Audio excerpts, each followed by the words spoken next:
రాష్ట్రాన్ని సర్వనాశనం చేశారు, గంజాయిమయం చేశారు. నేను ఆ రోజు మీకు చెప్పాను ఒక మాట, నేను అన్ని సమస్యలు పరిష్కారం చేస్తాను కానీ గంజాయికి అలవాటు పడిపోతే అది ఒక వ్యసనంగా మారితే వాళ్ళని మార్చడం చాలా కష్టం అని చెప్పాను, మీకు జ్ఞాపకం ఉంటుంది. అదే జరిగింది. మొన్న మదనపల్లిలో చూశారు, మళ్ళీ గంజాయి తాగి మృగంగా ప్రవర్తించే పరిస్థితికి వచ్చాడు.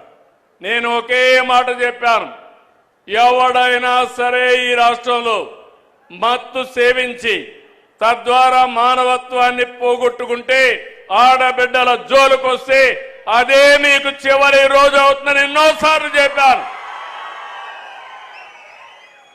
ఇప్పుడు కూడా ఆ మాట కట్టుబడి ఉన్నా. నేను ఎవరిని వదిలిపెట్టాను. చట్టం దాని పని చేసుకుంటూ పోతుంది. అలాంటి వ్యక్తులు ఉండాల్సింది జైల్లో అయినా ఉండాలి, లేకుంటే చట్టం ద్వారా ఉరి శిక్షణ అయ్యాలి. ఆ భయంతో ఎవరైతే ఈ తప్పులు చేశారో వాళ్లే అఘాయిత్యం చేసుకునే పరిస్థితి వస్తారు తప్ప ఎవరిని వదిలిపెట్టే పరిస్థితి ఉండదని మరొకసారి మీకు హామీ ఇస్తున్నా.